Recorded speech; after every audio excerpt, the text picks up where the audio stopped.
ao anatin'izay lafiny ara-pinoana iza ihany fitorinan-kira miavaka kosa no niarahany ireo mpino sy mpankafy gala evangelika tamin'ny Sébastien Demré sy Jimmy Laye omaly tetsy amin'ny lapan'ny tanàna tetsy Analakely izay fitoriana nokarakarainy ny fikambanana United Production. Tafavory maro ireo mpino sy mpankafy gala evangelika omaly tetsy amin'ny tokotany be ny lapan'ny tanàna etsy Analakely. Nanatrika ny fampisehoana nataony Sébastien Demré avy amin'ny tarika Expression de louange sy Jimmy Laye.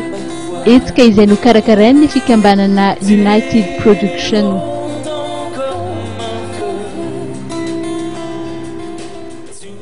Ity moa zany tafiditra tao anatin'ny asa fitoriana filazantsara izay ataony United Production.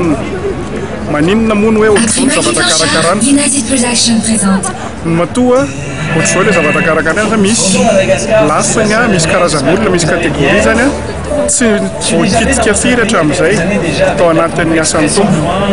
Reo karazan'olona reo no anisany nahazona anto anaovana ny asa fitoriana eto Antananarivo ary tsy eto Antananarivo toerana Madagasikara ary raha fanirina ary dia manerana ny tontolo izao.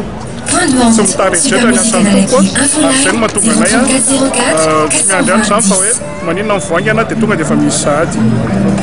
Izay zany ny ambakivangony.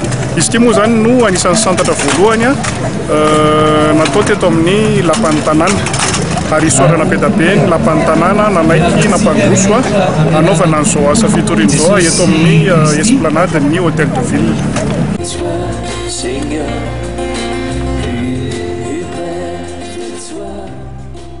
Nanamarika ny fampisehoana niarahana tamin'ny Sébastien Demré sy Jimmy Laye ny fisongadinan'ny mozika sy ny tononkira izay vonto finoana tokoa araka ny lova izay nampitain'ireo ray aman-dreny azy ireo. Tanjona araka ny nambaran'izy ireo nandritry ny fotoana ny ikitiana ireo tanora. Tratra tokoa ny tanjona satria dia naharesy lahatra tanteraka ireo rehetra nanatrika ny fampisehoana nataon'izy ireo lahy.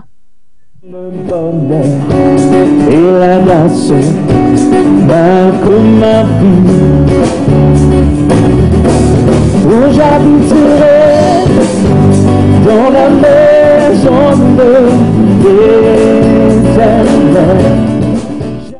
Ireo mpanakanto malagasy Joseph Dafa sy Riza Rakoto moa no nanokatra ity fampisehoana lehibe ity.